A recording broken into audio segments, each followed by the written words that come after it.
Hello, in this video let's discuss fourth question of today's contest. You are given an integer array of length n. A trionic subarray is contiguous subarray nums L to R for which there exist indices L less than P less than Q less than R such that L to P is strictly increasing, P to Q is strictly decreasing and Q to R is strictly increasing. Return the maximum sum of any trionic subarray nums. And the constraints are n is up to 105 and the minimum length is 4. The values of V are up to can be minus 199 to 199. It is guaranteed that there is at least one trionic subarray exists. So we can select any L and R such that there must be L to P between where it is increasing, P to Q that is decreasing and Q to R that is increasing. So let's assume that this is the given array and what can be one of the possible answer. It can be minus 2 and 2 and P is up to this is up to Q and this is R because this is increasing, this is decreasing and then it is increasing again. The length is n is up to 105, so we cannot do anything except very small computation or in no any other loop. So let's assume that we are at this index, right? We are at some random index between 0 to n minus 1. So if we are at this, what are the required things that let our answer be possible or we can find answer? So we are at this index. So we are in which state, right? Whether we are in the increasing state or decreasing state or whether we are in second increasing state. Because we have to maintain all these three so that the final subarray that we are selecting must be only of this. We cannot simply take increasing, decreasing and we can say that we got two parts of this answer and we got our answer. No, because we must have these three parts. So we must surely maintain we are at which state, whether we are at this or at this or this, so that before returning final answer we can check whether we finally reached this state with this state or not, because these three must be there because it is given that Q to R, Q less than R. So it means that there must be at least one array, there must be at least two numbers in every part of state. Only then we can say that it is Trionic subarray. So the first simple thing is we have to go through every state. We cannot skip second state or we cannot say any state that is empty.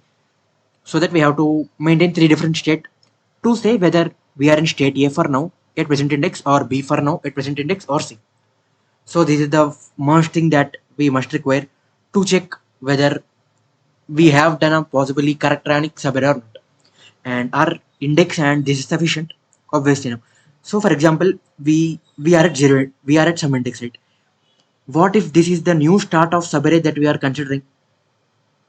This can be a new start or we can be already after a index that is already considered as a part of final answer. So obviously we have to know whether the subsequence forming is already started or not, or whether this is the first index where we are trying to start the first state. Because if we are at first state, then we can move to second state. If we are at second state, then we can move to third state. But obviously before first state also, we have to know that we did not start the subarray, so that we can start making to state 1.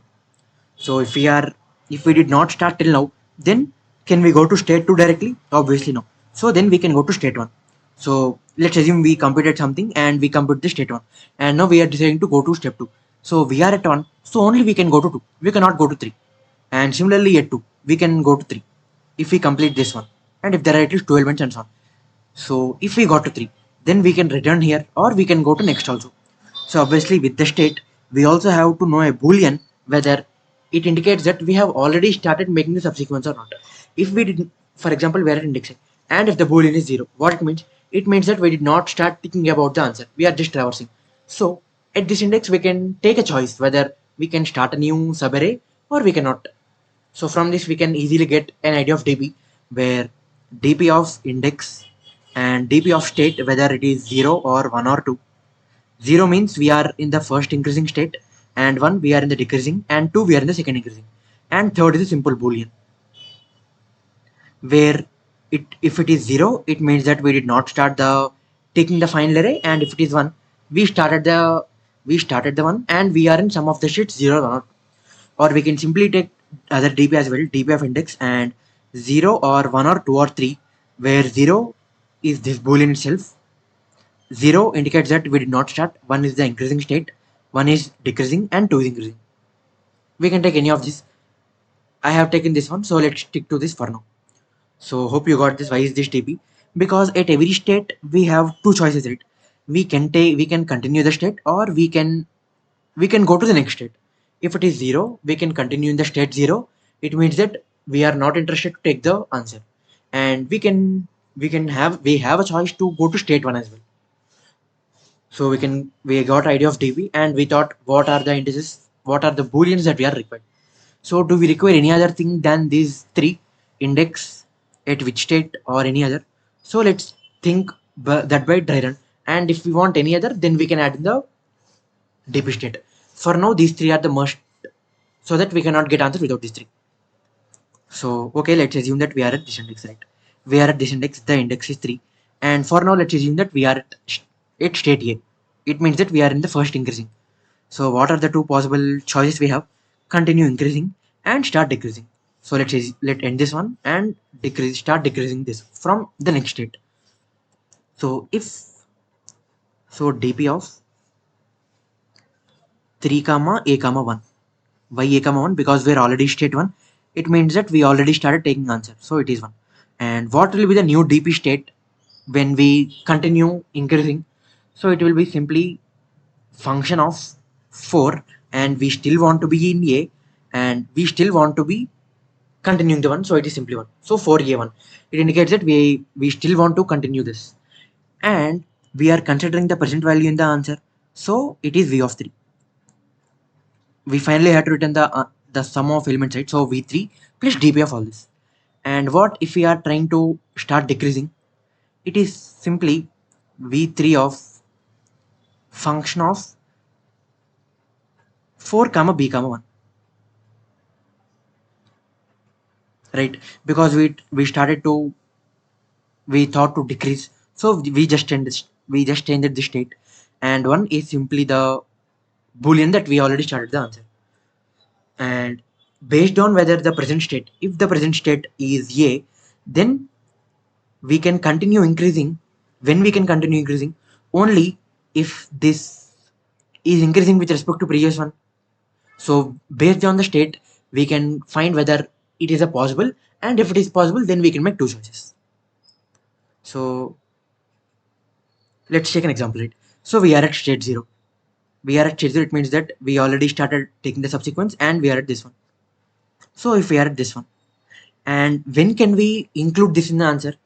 If state is 0, we cannot include answer, right? Because initially when the boolean is 0, we will take start 0 in the dp, but it does not mean that we got the answer. So if state is 0, then we have to consider only this.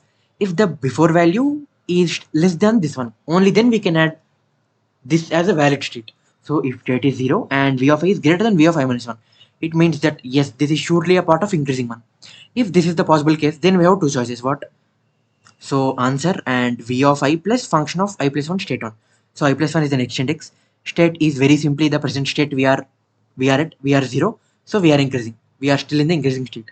And 1 to say that we are already started considering subsequence. Else what can be answer? Answer is maximum of answer and v of I plus function of I plus 1 and state plus 1. Why state plus 1? If we are at state 0, we will go to 1. If we are at state 1, we will go to 2.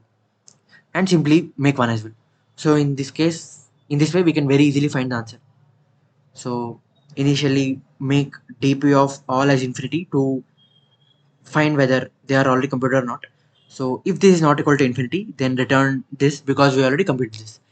If state is 3, then return 0 because we already got the answer. And if I is equal to n, return minus infinity. It means that because if state is 3, we are returning the answer, right?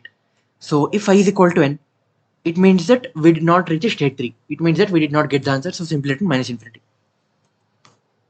And if this is not started, then we have two choices. What? Then simply continue the state without starting the array, or we can simply start the array. If we are not starting the array, then no need to add any answer. If we are starting, then add vi, because we are starting from this index and we are making state 0. And else, it means that we already started.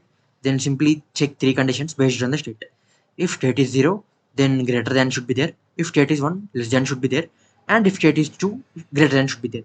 And finally simply return the answer. In this way, very simply we can find the answer. If you have any doubts, comment below. See you in the next video.